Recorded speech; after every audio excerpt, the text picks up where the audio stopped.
the place to be. Tee-hee-hee-hee. Let's watch CITV. Who's going to be top of the tree? Who will win the prestigious CITV Awards 1996? You voted for your big favourites. Now here comes the big show with all the winners. Don't miss the CITV Awards 1996. A Friday spectacular at 5 to 4 on CITV.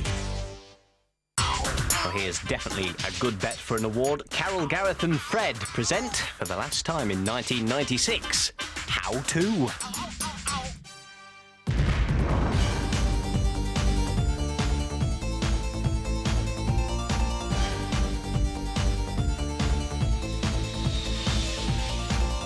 How do you get to Never Never Land? How can you put the wind up your friends? How old is How?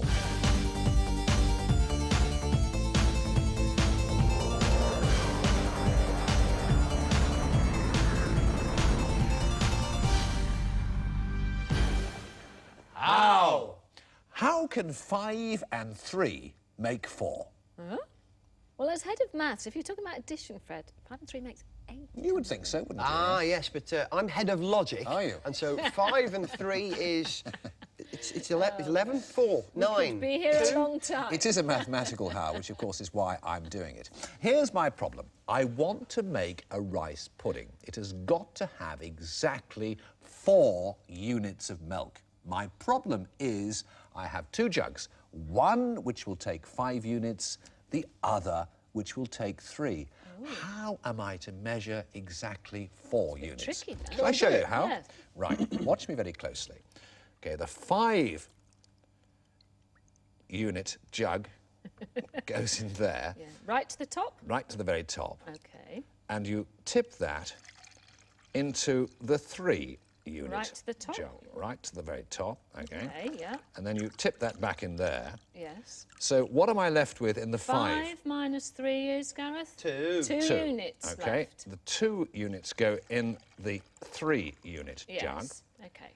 And I completely fill up again the 5 unit jug, OK? Yeah. Now, what have I got in the 3 unit? 2 units. 2. So I'll now fill it up to the So top. you're adding 1 unit. That's right.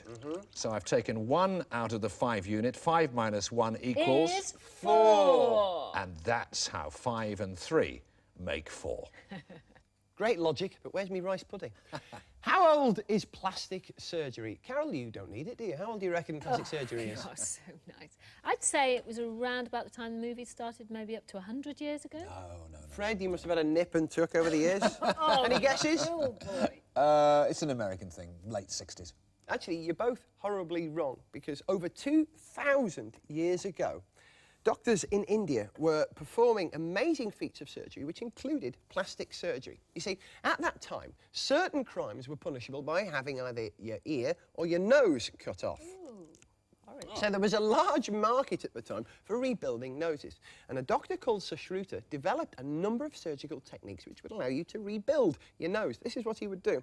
He would cut out a triangle of flesh just to one side of where the nose used to be and lift it off and place it over the hole. Now, you notice it's not completely cut off. There's a small ribbon of veins and nerves still attached to where the flesh was growing, so the flesh would remain alive. And because it was still alive, it would carry on growing and grow into the rest of the face. Shove a couple of straws up there, and it would turn into a reasonable pair of nostrils. And eventually, when it was healed, grafted and taken, you could cut off that ribbon of flesh, which wasn't very pretty anyway, and you had something resembling a perfectly reasonable hooter. But apart from plastic surgery, they also did internal surgery. Now, say, for instance, a patient had come to an Indian doctor with a split intestine. Well, you can't really sew up a split intestine with threads because the threads would rot and infect the wound. So this is what Sushruta did. He took black Bengali ants. What? Yeah, still alive, these little ants. And see these jaws, the mandibles at the end? This is what he'd do. He'd say, come on, little ant. And the ant would be introduced into the wound. And what it would do is bite either side of the wound, holding it together like that. And he'd do that several times with a few ants until the whole thing was held together. And this was the clever bit. He would then take the ant's body and pull it away from the head, leaving the jaws attached to the wound, and then sew the patient up. And this is the clever bit, because ants' bodies are full of formic acid, which is a mild antiseptic, helping to heal the wound. So, with techniques for internal surgery and indeed rebuilding noses, there was plastic surgery around over 2,000 years ago, long before Fred ever needed it.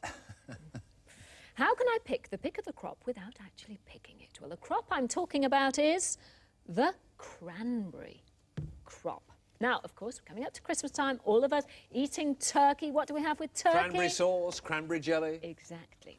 The problem with cranberries, though, is that they grow on very small bushes, some of them only ½ a metre high, so that if they employed people to go and pick them, then everyone would have to bend right over and they'd strain their backs. Not good at all. However, cranberries, just like apples, float in water. And the farmers in New England who grow millions and millions of cranberries have used that in order to pick their crop. Now here we have some cranberry bushes with some little cranberry berries on top. Now, what they do, can you believe this, is they flood the fields of cranberries. There we are. They wait until the right time, just when they're ripe for picking, and they flood them with lots and lots of water, almost to the top of the bushes. Then they come along with a machine to jiggle the water around a bit, to dislodge the cranberries from the bushes, and the cranberries then float on the surface of the water. Then they come along with another machine that collects them all together, and then they simply scoop them off the top, ready for the market. Isn't that fantastic? Sorry, I don't believe this. Well, look at this. Here's the machine that jiggles the water about, releasing the cranberries from the bushes. They all float to the surface.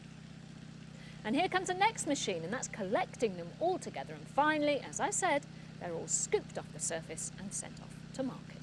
So that is how you can pick the pick of the crop without actually picking it. How can you enjoy the ups and downs of riding a bike?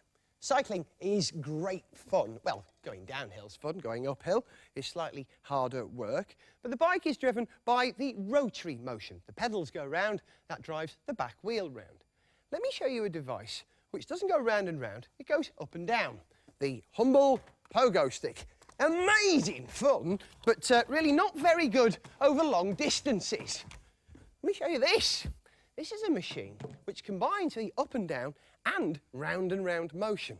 Look at it, it looks just like an ordinary bike until you look more carefully and you realise it seems to have two frames, the first one and the second one.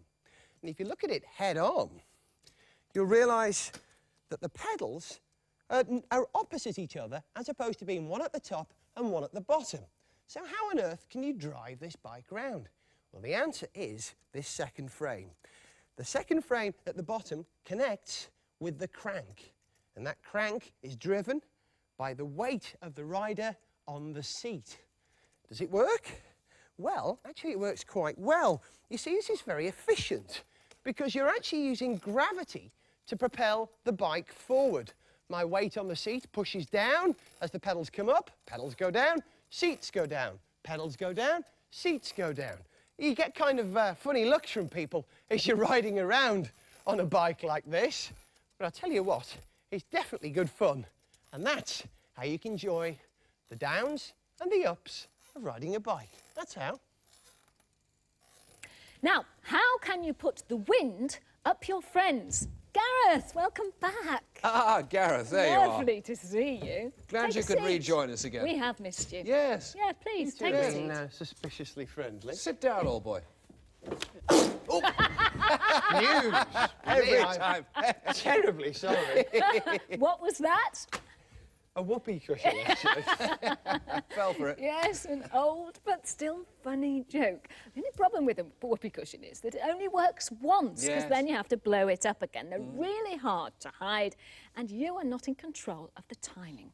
So, to take the whoopee cushion onto the next millennium, engineers in the United States have been trying to come up with a high technology replacement. And for this, they've had to go back to the very essence of science itself. They have studied certain formulae. This one concerning the pressure to volume relationships in a moving fluid. Indeed. This one up here, this was fantastic. This was compressible gas flow in a flexible pipe. The transition from laminar to turbulent flow was obviously crucial, and also audio speaker impedance. The timing was important, so they've come up with a radio signalling system and an ergonomically designed handset. Have they? What does it look like?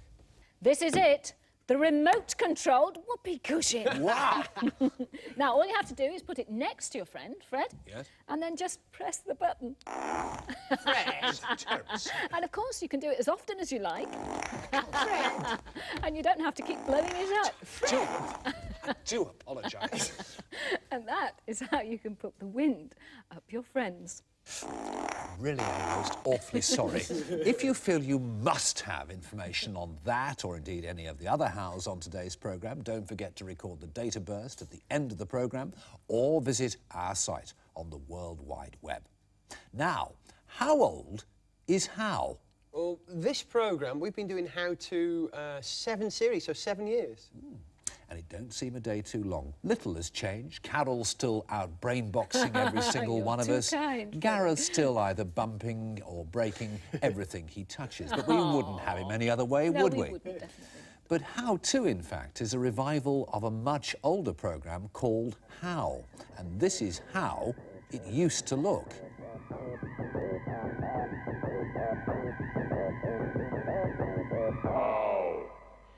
How? There we are. That's what all the gold that's been dug up since the beginning of time would look like. Now, can you visualise that? No, because it's all fallen down. But did you know, Jack, that it is estimated there are only 41,000 metric tons of pure gold still to be dug up? 4 eggs as well you need. You need the whites from 4 eggs. Quite a simple operation to get the whites out of an egg, as you know. So, we'll assume that's been done.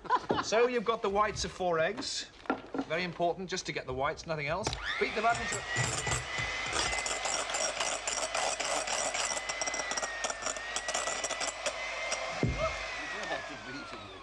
Whites of 4 eggs. What happens now? Well done, Fred. Fantastic. He was good, my father, wasn't he?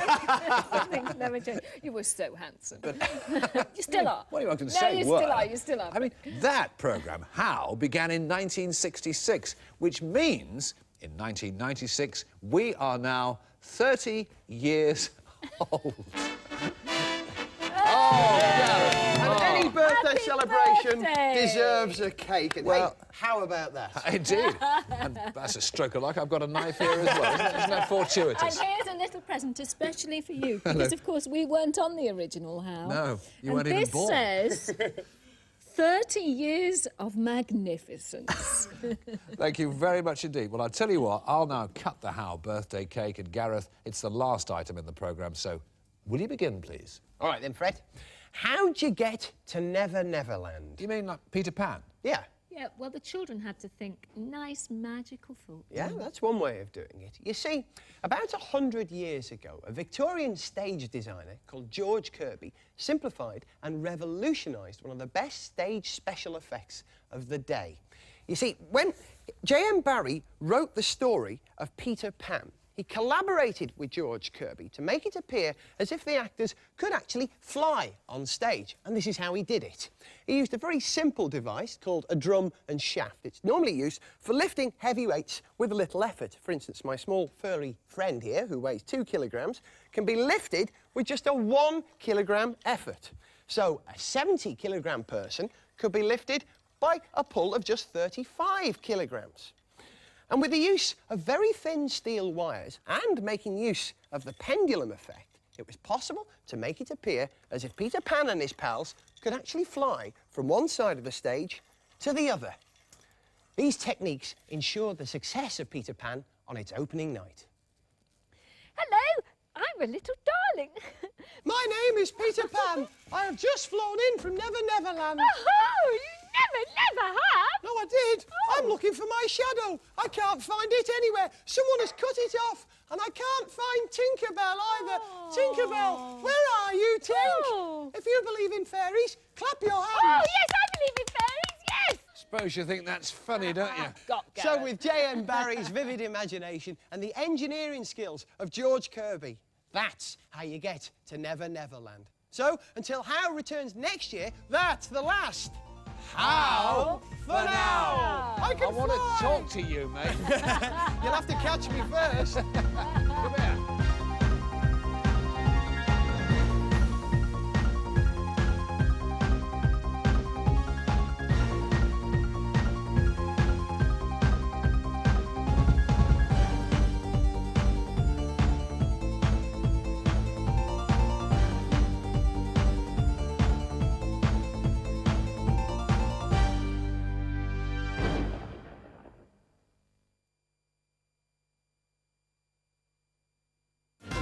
It's a cracker! You can say that again. Neil Buchanan presents another set of Christmas ideas guaranteed to slay you in his Art Attack Christmas Cracker tomorrow on CITV. Sylvester and Tweety come across a Christmas mystery. And poor old Garfield's feeling the biting cold. Well, you're bound to this time of the year. All that plus Zop the dog. See you tomorrow.